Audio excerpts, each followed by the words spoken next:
In the last class, we have revised two poems as per boards.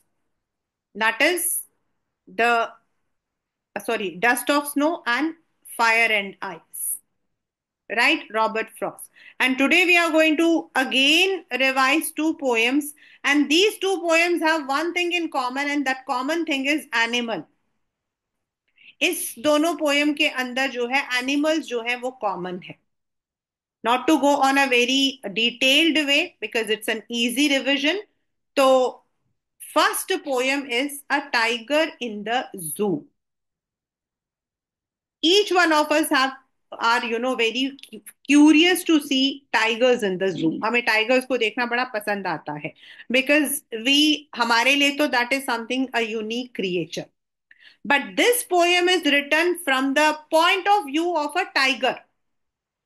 ये हमारे point of view से नहीं लिखा. हमारे लिए तो इट इज एन्चैंटिंग एंथ्रालमेंट, हमारे लिए तो बहुत खुशी की बात होती है. लेकिन टाइगर के हिसाब से देखो, ये जो पोयम है this is a contrast to the tiger's natural habitat. उसका नेचुरल हैबिटेट क्या है? जंगल, forest, where it lives, where it is free, where it is powerful.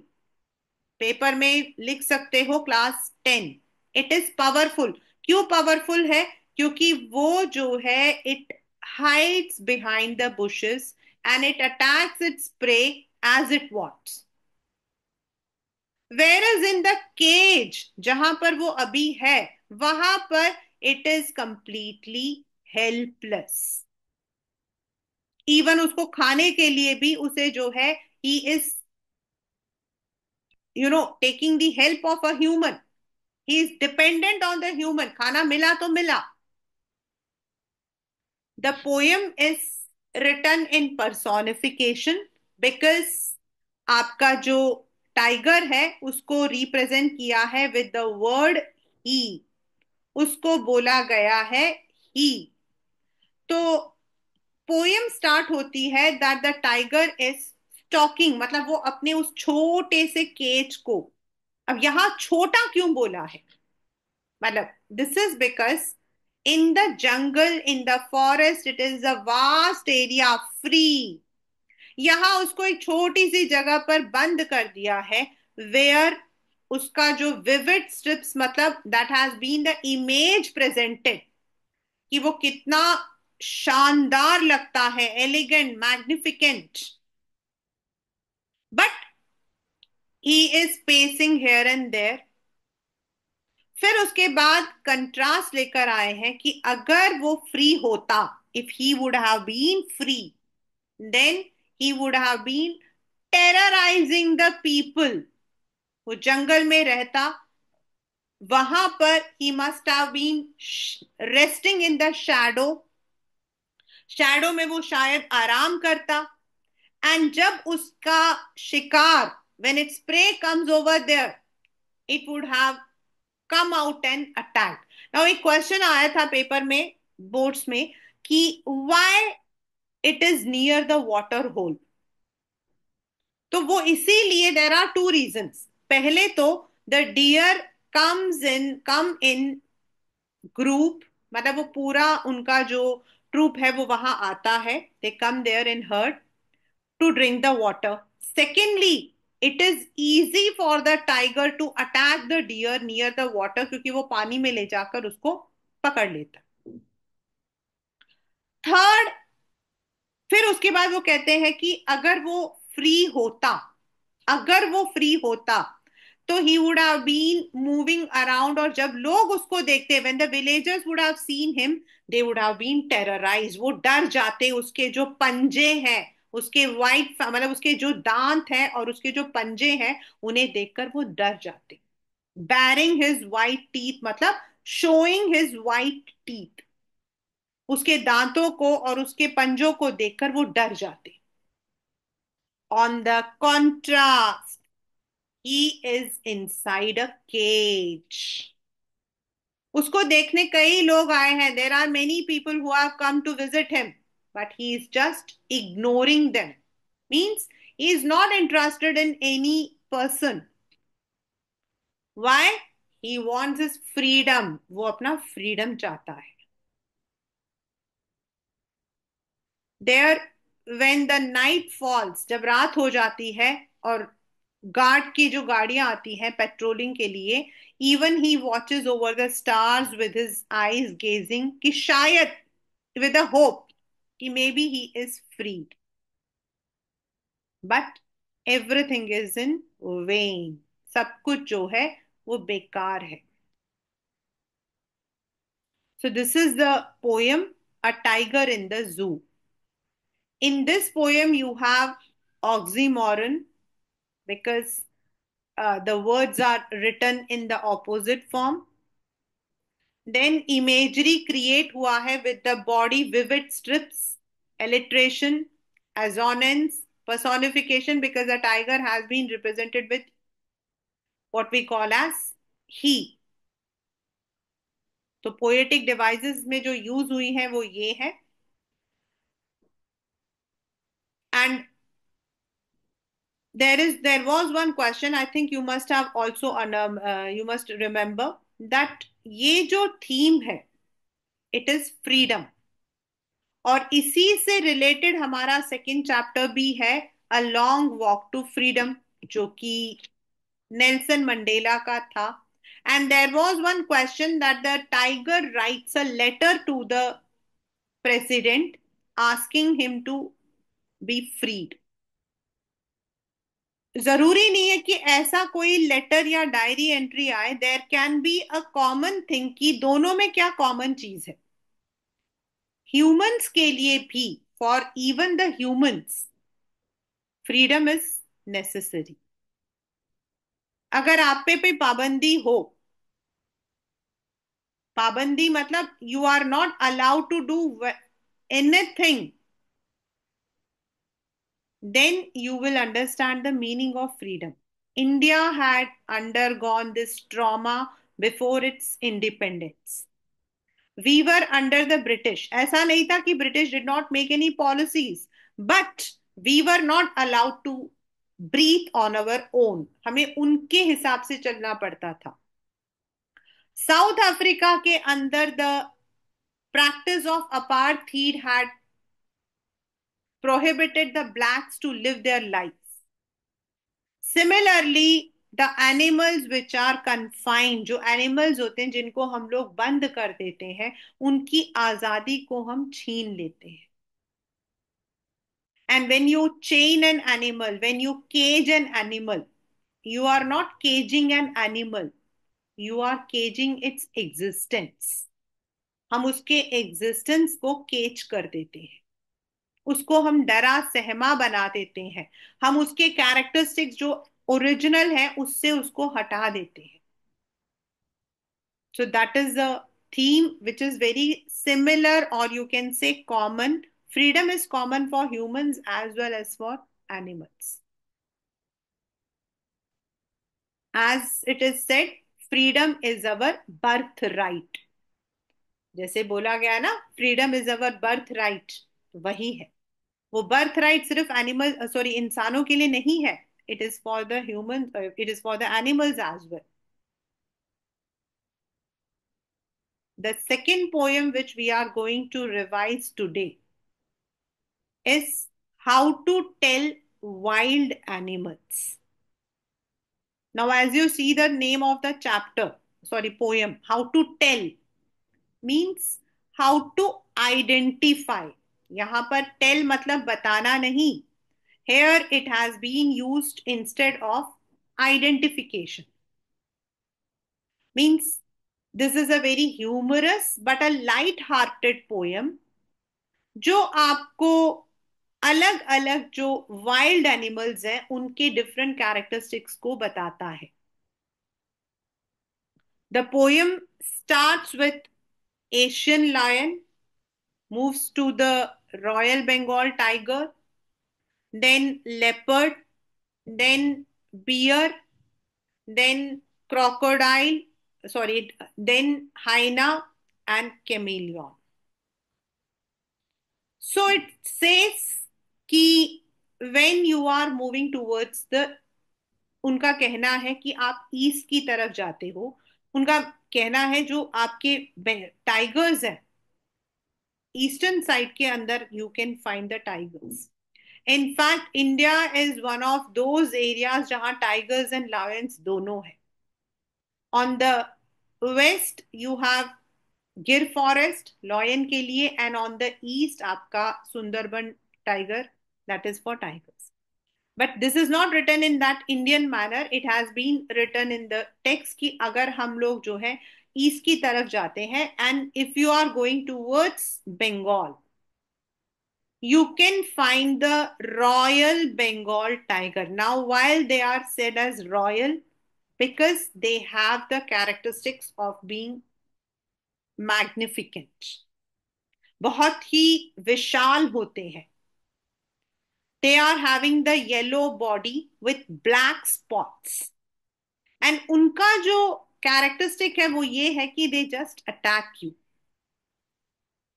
Whereas if you are going towards Asian lions, अगर आप Asia में lion की तरफ जाते हो, तो they are having the tawny colour. Tawny मतलब एक तरफ बिस्कुट, थोड़ा ब्राउनिश कलर हम बोलते हैं.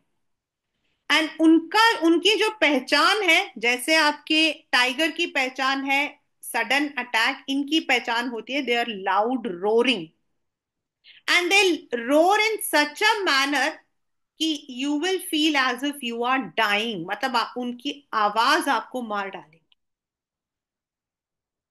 Then further the poetess says कि if you see a, if you are going strolling around और आप आगे जा रहे हो, तो you can find another animal, और उसका जो स्किन है it has got spots, dots. और उसकी खासियत क्या है? It just leaps.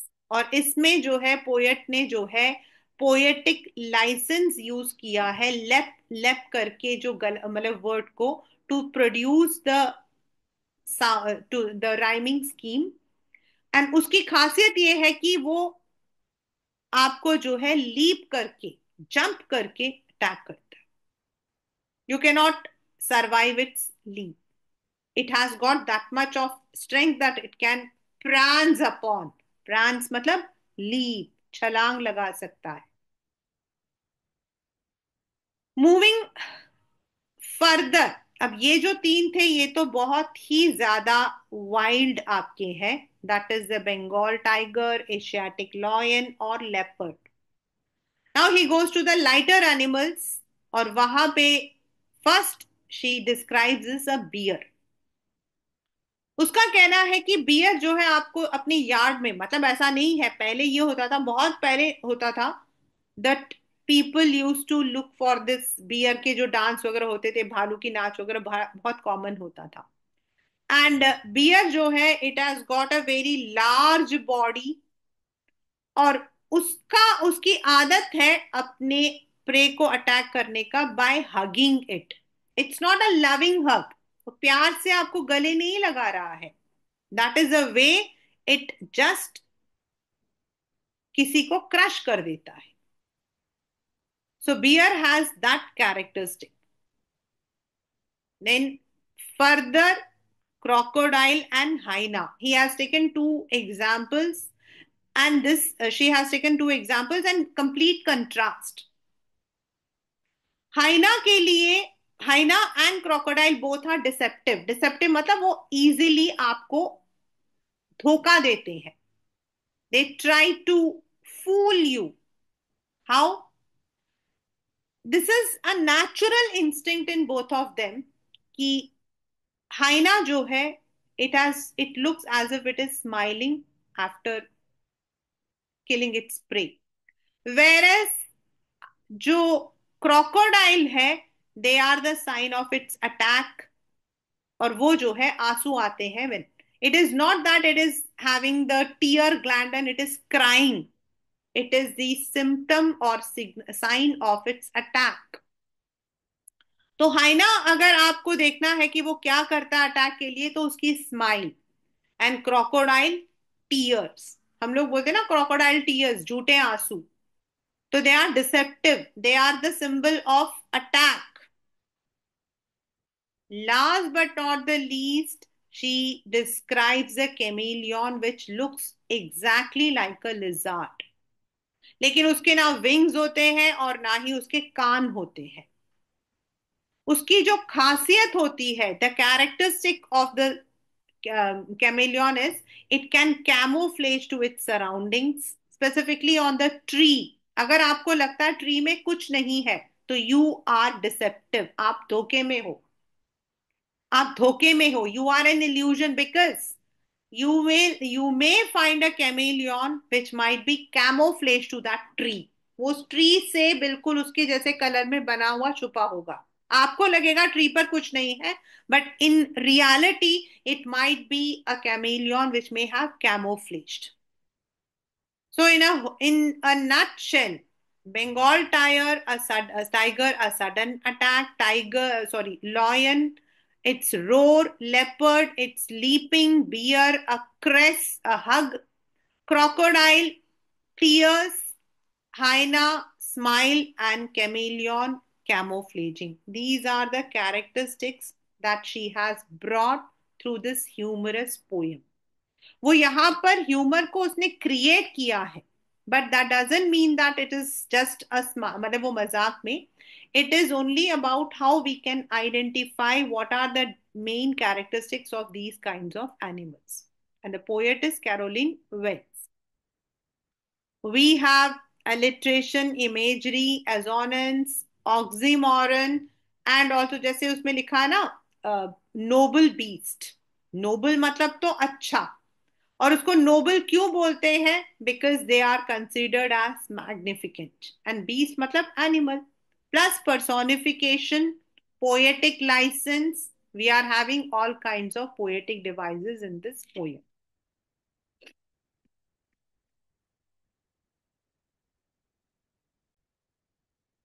See, there are two questions which I have put from these two poems. That is not the regular. Regular तो आपका वही है, theme, message, poetic devices. These are the regular questions. This is a question which says, how does Norris use vivid imagery and metaphorical language? Metaphor is जैसे उसने use किया है white fangs, white उसके जो दांत हैं उनके लिए, in the poem to effectively depict the confinement and operation experience in the cage. तो ये जो क्वेश्चन है, इसका जो मीनिंग है, वो पता क्या है? सिंपल. क्वेश्चन देखने में बड़ा डिफिकल्ट लग रहा है ना, right? In the question it is said, how does Leslie Norris use vivid imagery and metaphorical language. अब आप आ जाओ क्वेश्चन, मतलब कि आपके क्वेश्चंस की तरह. Come to the what you call as the poem. Poem में क्या था? What was metaphor? किसको बोलते हैं हम? What is metaphor? Metaphor is when you are using some words to compare things. अब इसके अंदर क्या क्या कंपैरिजन था इस वाले में? वाइट फैंग्स, मतलब बैरिंग वाइट टीथ, ये वर्ड था. उसके फैंग्स वर्ड यूज हुआ था. तो यहां उसने जो है ऐसे वर्ड्स यूज किए थे to describe that when the tiger is in its free area, जहां वो अपना फॉरेस्ट में है, तो वहां पर it is free to do what it wants.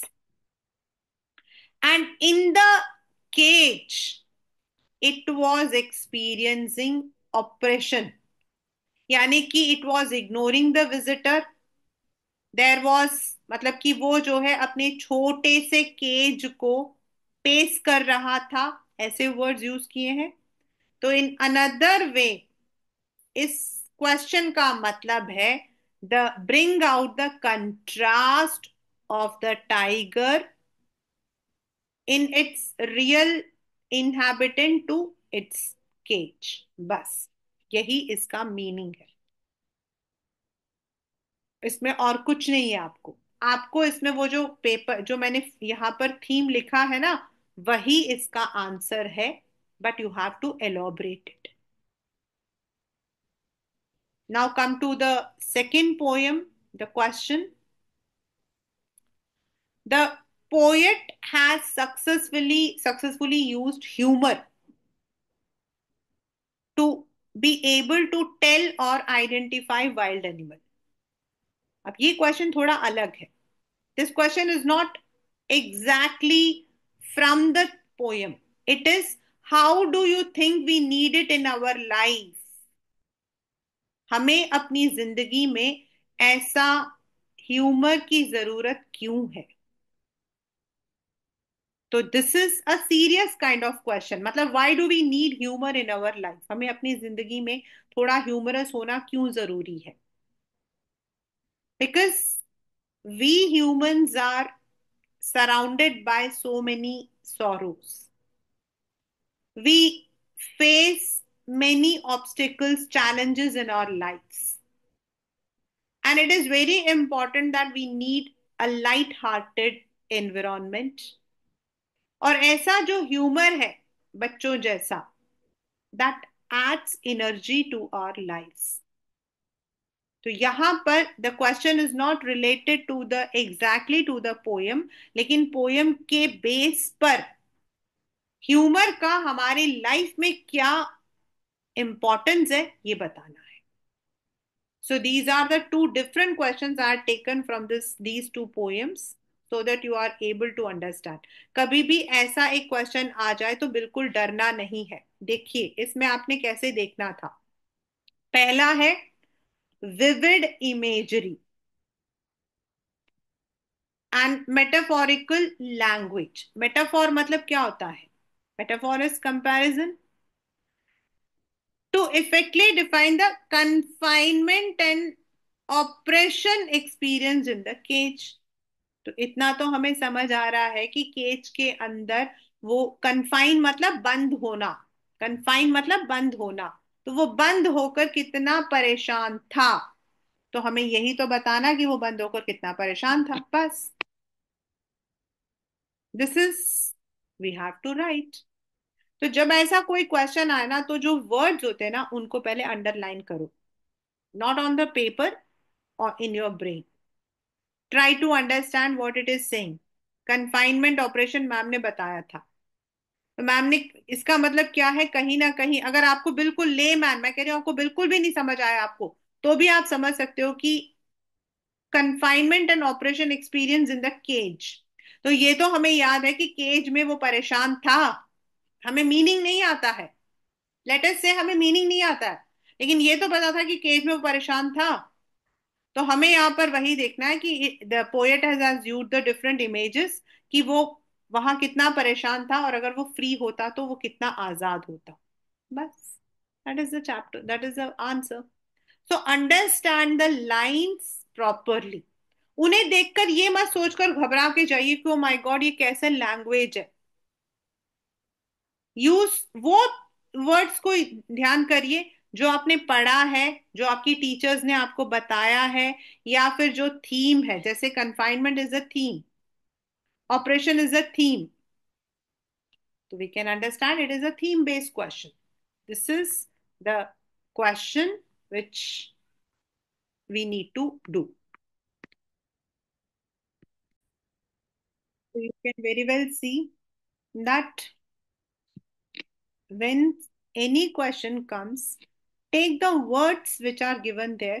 ऐसा कोई वर्ड जरूर होगा, एक होगा या दो होगा, which will help you to recollect from the original learning, और आप उसको यूज करके लिख सकते हो। Don't go with this oh my god metaphorical. अरे मेटाफोरिकल कुछ नहीं है, मेटाफॉर्स। मेटाफोरिकल लैंग्वेज होता है metaphor, when we are not using the direct. हम कहते हैं हाँ शी लुक्स, मतलब जैसे नॉर्मली हम कहते हैं oh she looks like you know, she acts like an actor, oh she is an actor, छोड़ो। तो जब हम ऐसे वर्ड्स को यूज करें तो we are using metaphorical language. तो जस्ट यूज मतलब नीचे वो जो वर्ड है ना पूरा पढ़िए, and you can definitely as in any kind of questions that can come from your poems. Poems में इसके अलावा हमें जो प्रॉब्लम्स आती है वो आती है आरटीसीज में। तो आरटीसीज का भी आपका सेम यही रूल है कि understand the question. Most of the time what happens, there are four options. तो हम ना दूसरे या तीसरे ऑप्शन पे आते हैं, हमें लगता है ये तो हमने पढ़ा हुआ यही होगा। हमेशा weigh all the four options, even अगर none of the above and all of the above है ना, उसको भी देखो, and then come to the very nearest जो आपको लगता है। And class 10, one of the very important tip is, whenever we complete a complete a test, we must always revise। Revision में भी हमें बहुत सारे मिस्टेक्स पर, क्योंकि जब हम काम कर रहे होते हैं ना तो हमें याद था हमने तो वो भी पढ़ा था, वो भी पढ़ा था, दिमाग चल रहा होता है, क्योंकि हमारा जो दिमाग है वो सब कॉन्शियस है, पीछे से एक और चीज चल रही होती है। एंड मे बी आपने जो गलत किया है, हो सकता है कि आपको उसका सही आंसर आ जाए। तो take all these and attempt your exams in that manner, right.